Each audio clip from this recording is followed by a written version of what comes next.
এর মধ্যে কিছুটা টুথপেস্ট নিলে আর এর মধ্যে একটু বেকিং সোডা দিলে, মানে যেটা মায়েরা রান্নার কাজে ব্যবহার করে, মানে খাওয়ার সোডা আর কি। এর মধ্যে কিছুটা মাউথওয়াশ দিতে হবে।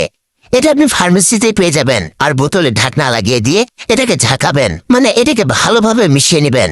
এটা আপনার কি কাজে লাগবে জানেন? এটা দিয়ে আপনি দাঁত মাজলে কিছুদিনে দেখবেন আপনার দাঁতের মধ্যে লেগে থাকা দাগ দূর হয়ে গেছে। সেই সাথে মুখের মধ্যে যদি বাজে গন্ধ বের হয় সেটাও ঠিক হয়ে যাবে। মুখ থাকবে রিফ্রেশিং। এবার বলি পেঁয়াজের মধ্যে টুথপেস্ট দেওয়ার উপকারিতা কি, যেটা জানলে আপনি অবাক হয়ে যাবেন আর বলবেন এটা আগে জানতাম না কেন। আপনার এটা মারাত্মক উপকারে আসবে। একটি পেঁয়াজ নেবেন আর স্লাইস করে কেটে এমন করে নেবেন। এরপর এতে দিবেন টুথপেস্ট। টুথপেস্টটাকে পেঁয়াজের চারদিকে ছড়িয়ে দিতে হবে। এই কাজ আপনি আঙুল দিয়ে করবেন যাতে পারফেক্ট ভাবে পেস্ট চারদিকে ছড়িয়ে যায়। আর পেস্ট ছড়ানো হলে এতে দিবেন লবঙ্গ। লবঙ্গের চারদিকে 4টা করে বসিয়ে দিবেন এবং ফাঁকা অংশগুলোতে গোলমরিচ দিয়ে দিবেন। ভাবছেন কি অদ্ভুত জিনিস তৈরি করছি?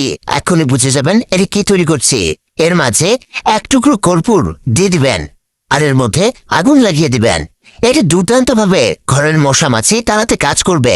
বিশেষ করে গরু ছাগলের খামারে মশা তাড়াতে এটা আপনার খুবই কাজে আসবে।